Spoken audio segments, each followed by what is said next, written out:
네, 안녕하십니까. 깡세컬러 강재훈입니다. 전일 국내 증시를 보게 되면은 장 초반에는 강세를 보이는 흐름을 보여줬었지만 역시 시총 최상위 주들의 약세란 부분, 이 부분이 나타나면서 장중에 마이너스까지 갔다가 결국 장 마감 무렵에 반등해서 상승으로 마감을 하긴 했는데 여전히 중소형과 코스닥 쪽에 대한 상승이 상당히 강한 반면 시총 상위 대형이 약한 모습이 그대로 이어졌다 됩니다.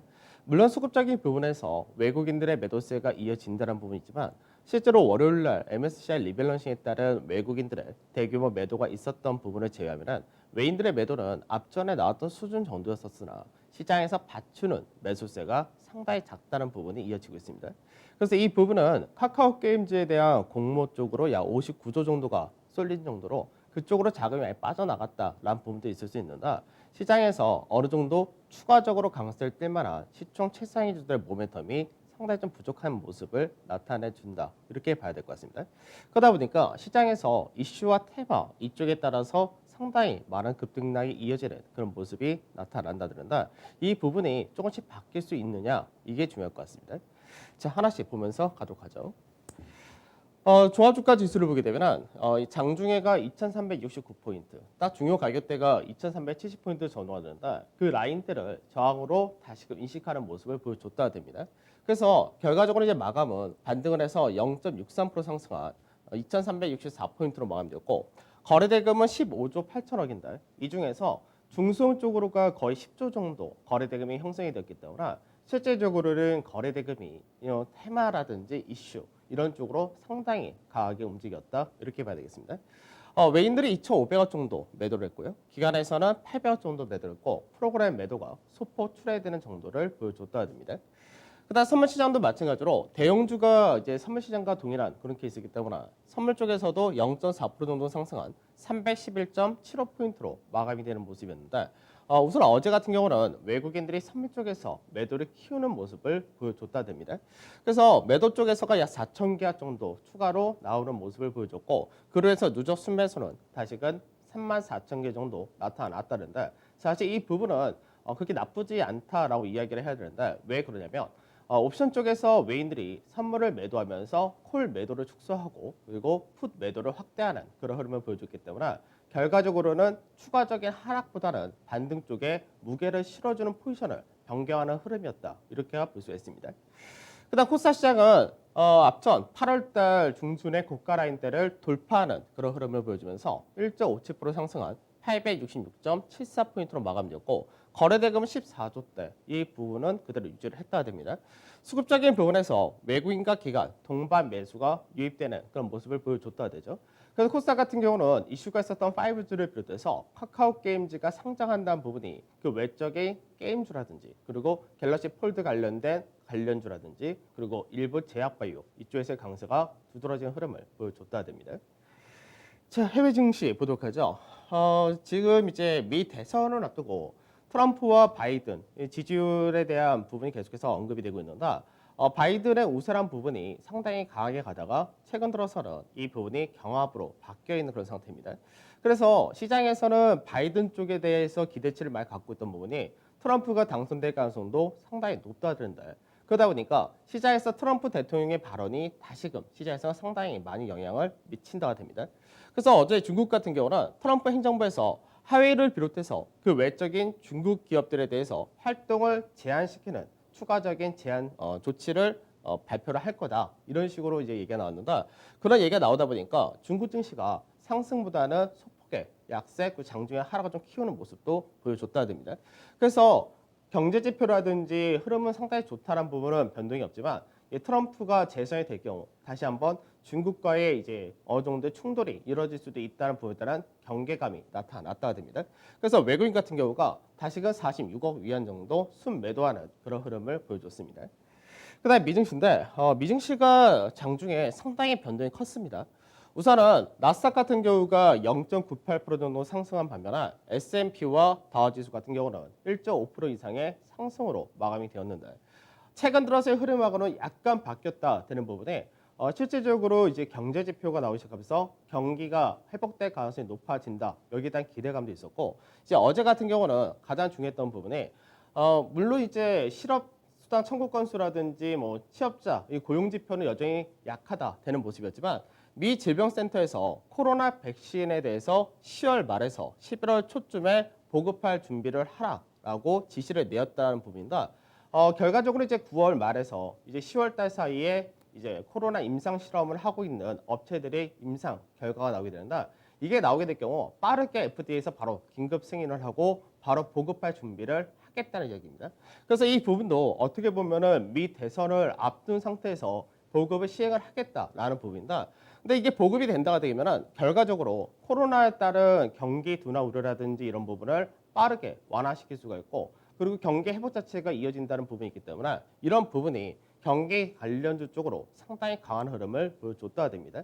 그래서 유럽 증시도 최근 들어서는 박스권에서의 흐름을 계속해서 이어간 모습이었습니다. 유럽 증시도 2% 전후의 강세를 띄었다는 부분. 그래서 시장에서는 어떻게 보면은 그동안 코로나에 대한 수혜주다라고 했던 쪽에서가 차익 실현이 좀 떨어지는 그런 모습이 나타났다. 이렇게도 볼 수 있는데 업종별로 보게 되면은 뭐 자동차라든지 유틸리티, 반도체, 소재, 산업재, 금융, 경기 관련해서는 전반적인 상승을 확대시킨 그런 모습이 나타난 반면에 이제 빅테크에서 애플이라든지 테슬라 같이 액면 분할 이슈로 움직였던 쪽 그리고 넷플릭스라든지 그 외적인 언택트 관련주들이 하락하는 모습을 보여줬다 됩니다. 그다음에 변동성 지수입니다. 변동성 지수는 소폭 상승해서 다시 그 26.5선까지 올라왔다 됩니다. 그래서 앞으로 미증시가 상당히 좀 복잡하면서도 변동을 키울 수 있는 여건이 만들어졌다는데 우선은 아까도 말씀드렸듯이 바이든과 트럼프의 지지율이 경합까지 올라왔다는 부분은 시장에서 친환경 정책을 추진하고 있는 바이든 그리고 미중 간의 갈등을 계속해서 이용하고 있는 트럼프 여기에 따른 경계감이 높아질 수밖에 없다는 거고 그리고 시장에서 코로나 백신 임상 결과가 긍정적으로 나온다 이렇게 될 경우는 경기 회복에 대한 기대감은 높아진 반면에 그동안 언택트에 대한 약간은 과도한 밸류가 빠질 가능성이 있다. 이렇게 될 수 있습니다. 그래서 변동성 지수는 어느 정도 지금 현재는 경계를 해야 되는 수준 동일하다고 보셔야 될 것 같고요. 유가는 소폭 하락을 해서 41불선까지 내려왔다 됩니다. 그리고 MSCI 코리아 인덱스는 딱 보합으로 마감이 된 모습이었고 달러 인덱스가 소폭의 반등 그리고 원달러 환율도 소폭 상승해서 1190원 근처까지 올라왔다. 이렇게 보시면 되겠죠. 자, 선물 지수 한번 보도록 하죠. 미 선물 지수입니다. 미 나스닥 선물 지수를 보게 되면 어제 시장에서 변동이 사실 굉장히 컸습니다. 초반에는 미 선물 지수가 1% 이상의 강세를 보여줬다 되죠. 그래서 최근 들어서 국내 증시에서도 봤듯이 장중 미 선물이 계속해서 올라가는 흐름을 보여준다 되는데 이제 어제 같은 경우 미 선물이 장 시작하기 전에 1% 이상 강세에서 고용 지표가 안 좋게 나왔다는 부분과 테슬라의 주가가 장중에 15%라는 급락이 떨어지는 흐름이 있었는데 그러다 보니까 나스닥 선물 지수 같은 경우는 고가 대비해서 약 2.3%까지 하락하는 흐름을 보여줬었다 됩니다. 그래서 고가 대비해서 상당히 큰 폭의 급락이 나타났었다가 그 이후에 코로나 백신에 따른 영향이라든지 그 테슬라가 주가가 어느 정도 반등을 하면서 결국 이제 반등을 했다는데 결과적으로는 미 나스닥 선물 같은 경우는 직전에 고가 라인들을 올라타지 못하고 현재는 윗가격을 저항으로 인식할 수밖에 없는 그런 위치에 왔다는 것과 하락할 때 하락 거래량이 상당히 크게 실렸다는 부분을 생각을 해야 될 것 같습니다. 그래서 미 기술주 같은 경우는 앞으로 이제 반독점 관련해서 규제가 들어간다 이런 것도 있기 때문에 빅테크 관련된 성장주들 이쪽에서는 경계를 계속해서 좀 해야 되는 그런 상황이다 이렇게 보셔야 되고요. 반대로 S&P 선물을 보도록 하게 되면 S&P에서는 우선 테슬라에 대한 영향이 없기 때문에 그 부분이 제한적인 흐름을 보여줬다 됩니다. 그래서 실제적으로 S&P 같은 경우는 이제 고가 대비해서 하락이 떨어졌을 때가 고가부터 저가까지 약 0.5% 정도 하락을 했었다고 하는데 그러고 나서 반등을 하면서 고가를 넘어간 흐름을 보여줬다 되죠. 그래서 이 부분은 시장에서 경기 민감 이런 쪽에서가 확연하게 강세를 띄었다는 부분인데 미 대선 전후가 되느냐 아니면 코로나 백신 이 결과가 나오고 나서 전후가 되느냐에 따라서 시장에서 스타일 자체가 한번 굉장히 크게 바뀔 수 있다는 부분은 염두를 계속해서 하셔야 될 것 같습니다. 자, 어제 시장 보도록 하죠. 어제 시장을 보게 되면 코스닥이 여전히 1.57%, 그 중소형주들이 1.35% 나타나면서 대형주 대비해서의 강세가 여전히 두드러진 모습은 보여줬다 됩니다. 그래서 지수는 상승을 하긴 했는데 업종 내에서는 증권 업종이 굉장히 강하다가 되었죠. 그래서 증권 같은 경우는 이번에 카카오 게임즈 IPO를 진행하면서 대규모의 자금이 몰렸던 부분이 실제로 공모를 한 청약한 만큼 대부분 못 받게 되죠. 그래서 카카오 게임즈 같은 경우는 1억을 청약할 경우 10만 원치를 받는다 그런다. 나중에 상장해서 카카오 게임즈가 3배, 4배가 간다 하더라도 실질적으로는 1억 대비해서 수익률은 1%가 안 되는 부분이다. 그쪽으로 자금이 쏠렸다는 부분, 그리고 나중에 그 자금이 빅히트까지 IPO가 있기 때문에 글로 또 연결될 수 있다는 부분. 그래서 증권사 쪽으로는 자금이 많이 들어간 만큼 그런 부분이 모멘텀이 되었다라고 보시면 될 것 같습니다.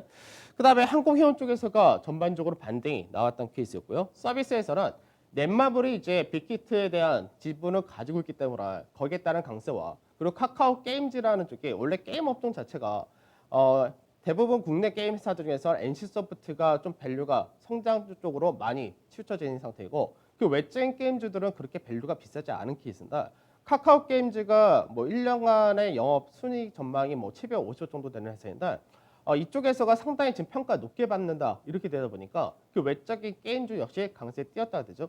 그 다음에 카카오가 역시 카카오 게임즈에 대한 지분을 많이 가지고 있다는 부분에서 인터넷 게임 쪽에서가 역시 강세에 뛰는 모습을 보여줬다 됩니다.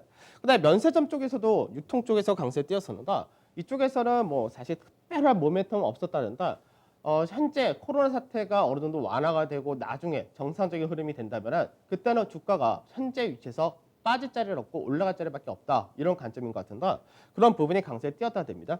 반면에 자동차 같은 경우는 어제 차익 실현이 좀 나타났다 정도 보시면 될 것 같고요. 삼성생명이라든지 이런 지배구조 관련된 쪽도 역시 차익 실현 떨어진 모습을 보여줬다라고 보시면 되겠죠.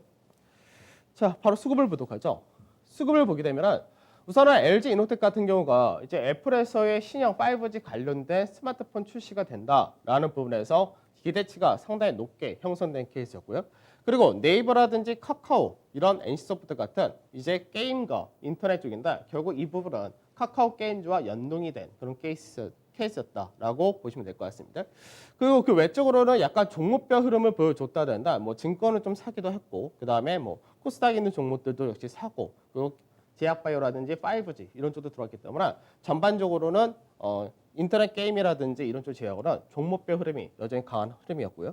그다음 매도를 보게 되면 매도에서 이제 삼성전자를 비롯해서 하이닉스 반도체 매도를 하고 그다음에 자동차 쪽도 역시 매도를 했고 삼성바이오로직스라든 제약 쪽도 역시 매도하고 세트리온, LG전자, LG화학 전체적으로 역시 매도가 좀 나타났다가 됩니다.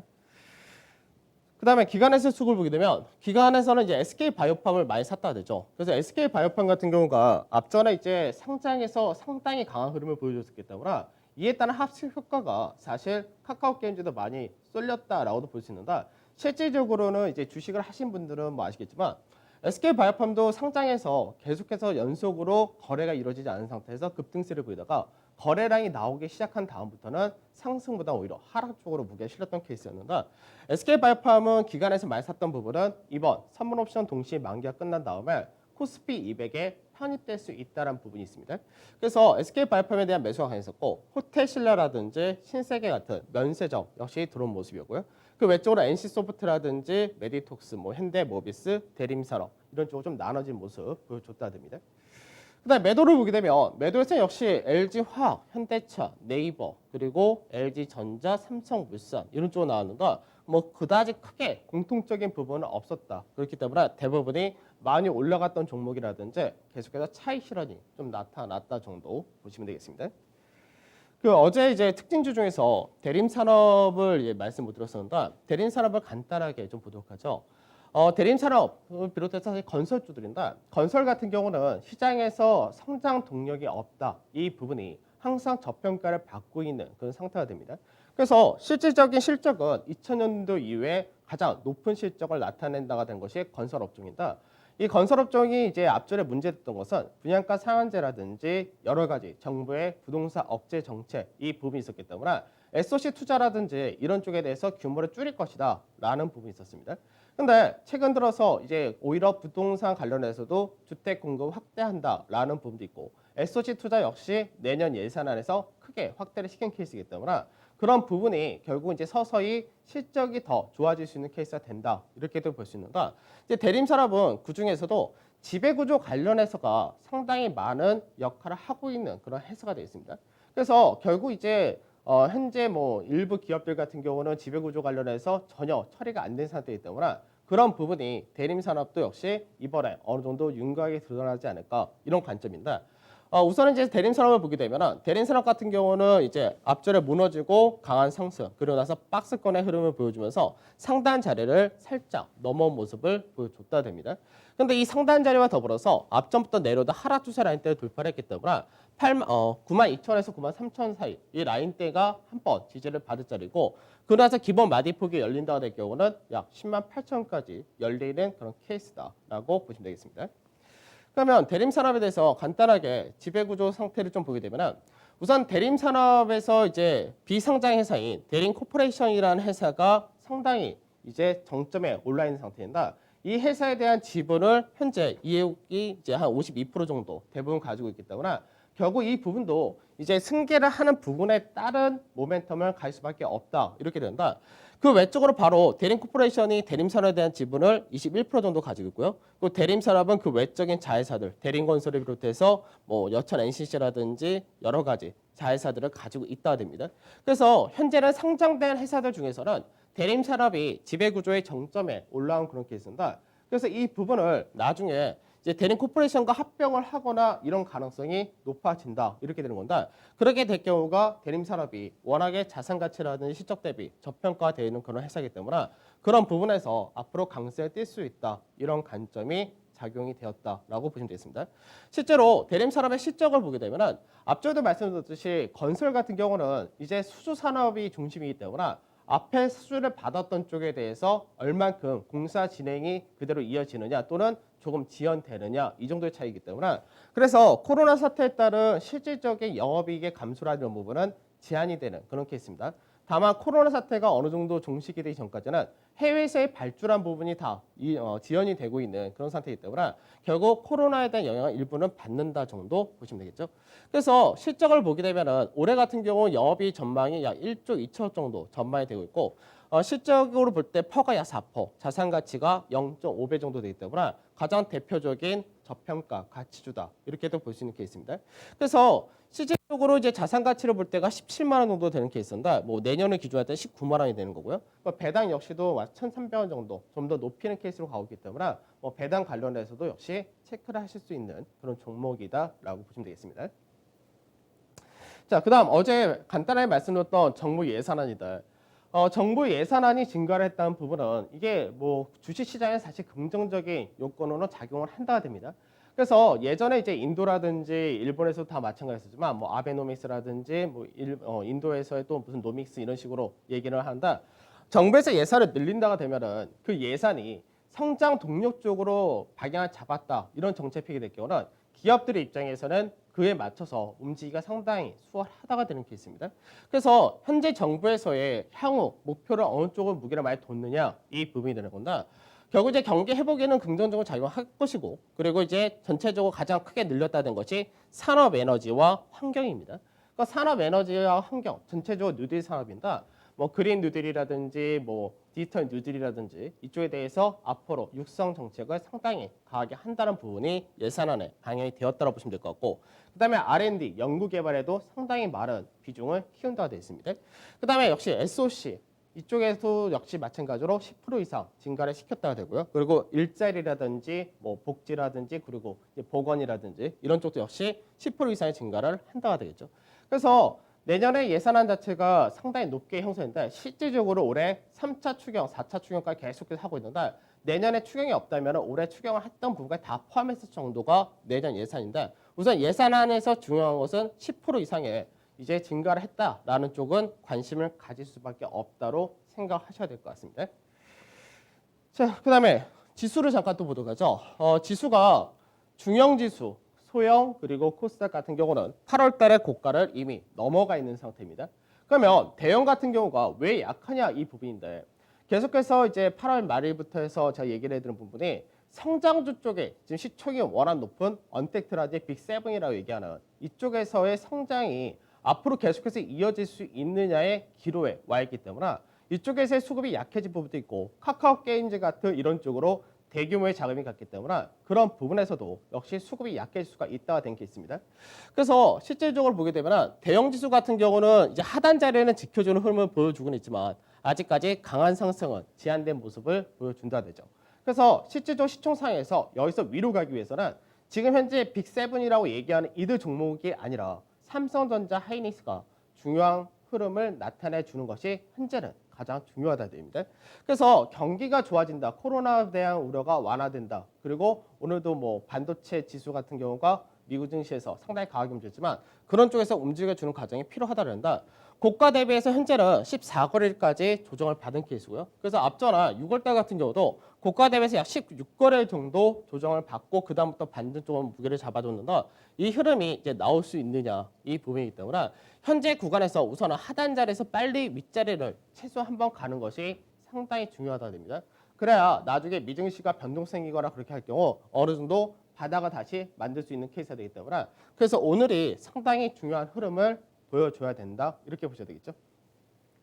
단기적으로 짧게 분봉을 보게 되면 모양새를 보게 되면 앞서 이제 대형 지수인데 이게 종합 주가로 얘기했을 때가 2345포인트라고 했던 자리 때가 실제로는 요 하단 자리 중간 마디 정도 되는데 이 라인대 정도를 현재는 올라가 주느냐입니다. 그래서 현재는 상가 패턴이면서도 박스권의 중간 마디를 어저께 올라탄 듯 하다가 결국 내려왔기 때문에 이 라인대를 이번에 넘어가 줘야지만 상단 자리를 갈 수 있다는 것이고 이 상단을 가게 될 경우가 기본 마디가 하나 열리기 때문에 이렇게 될 경우가 지수 자체가 2410포인트 전후가 열린다 이렇게 보시면 되겠죠. 자, 그 다음에 코스닥 같은 경우를 보게 되면 코스닥은 이미 고가를 넘겨왔습니다. 그래서 코스닥은 이미 고가를 넘긴 상태에서 지금 현재 보게 되면 약 9.56% 정도 저점 대비 상승을 했다 보니까 시장에서 하락 자체를 한번 8% 전후를 받았다가 지금은 10% 전후까지 올라왔다가 되죠.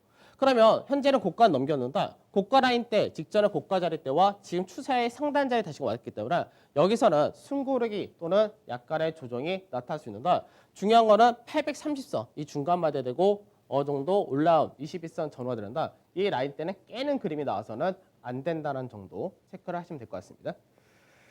자, 전략을 보면은 중국 증시는 여전히 상당한 돌파 기대는 동일하다가 될 거고요. 미국 같은 경우는 이제 코로나 백신 성공 기대감 이 부분이 경기 관련에 대한 모멘텀을 강화시켰다가 됩니다. 그다음에 부양책 역시 재협상을 한다는 부분이 있는데 빅테크 관련해서 차익 실현이 떨어졌다는 부분. 그래서 어제 장중에 미선물 같은 경우가 고가 대비해서 2% 이상의 조정을 한번 나타냈다는 부분을 잘 생각을 해야 될 것 같습니다. 그래서 특히나 이제 미 하원에서의 반독점 규제 초안이 이제 조만간 공개된다는 부분도 있기 때문에 빅테크 쪽에서 차익 실현이 얼마큼 떨 수가 있느냐라는 부분을 생각을 해야 되고 그거를 경기 관련이 받쳐주면 좋은데 그거를 받쳐주지 못했을 때도 생각을 좀 하는 그런 과정이 필요하다가 됩니다. 그러면 이렇게 될 경우 국내 증시에서 우리가 생각해야 될 부분은 뭐냐? 많이 올라간 쪽과 그동안 코로나에 따른 수혜주로서 부각이 많이 되면서 과한 밸류를 받고 있는 쪽은 경계를 어느 정도 해야 되는 거고 반대로 빠져도 빠질 자리가 제한적인 상태에서 코로나의 성공에 따른 어느 정도 이제 경기가 회복된다 했을 때의 모멘텀을 받을 수 있는 가치 주식에 대한 무게를 실어야 된다. 이 관점은 동일하다라고 보시면 될 것 같고요. 그 다음에 지수 자체도 동일하다가 되겠죠. 그래서 이제 2345포인트라는 자리대를 우선 회복을 시켜놓고 안착했는데 2370이라는 자리대 돌파할 수 있느냐 이 부분이 중요하다가 됩니다. 그래서 여기서는 현재 시총 최상위군에서 추가적인 강세가 빅7에서 나오기가 쉽지가 않은 케이스이기 때문에 중요한 것이 뭐냐? 반도체가 상당히 중요하다 됩니다. 그래서 이제는 관점을 보는 종목들은 다 동일한데 여기서 이제 반도체를 하나 더 넣었는데 삼성전자나 하이닉스의 흐름이 상당히 중요한 구간이고 이제 디램 가격도 반등세가 좀 더 나오는 흐름이기 때문에 이쪽이 바닥을 만들고 올라가느냐가 국내 증시에서는 상당히 중요하다 이렇게 보시면 되겠습니다. 그래서 반도체만 하나 더 체크를 하시면 될 것 같습니다. 자, 벌써 목요일입니다. 코로나 확진자 수도 이제 200만 미만으로 오늘 발표가 될 것으로 보이는데 어느 정도 코로나에 따른 영향도 서서히 어느 정도 이제 정점이 지나가고 안정화되지 않을까 이렇게 기대를 하는데 이 부분도 좀 더 확연하게 해보게 돼서 국내 증시가 글로벌 증시 대비해서 상대적인 강점을 가졌던 부분이 얼마큼 빨리 회복되느냐가 중요할 것 같습니다. 저는 내일 찾아뵙도록 하겠습니다. 감사합니다.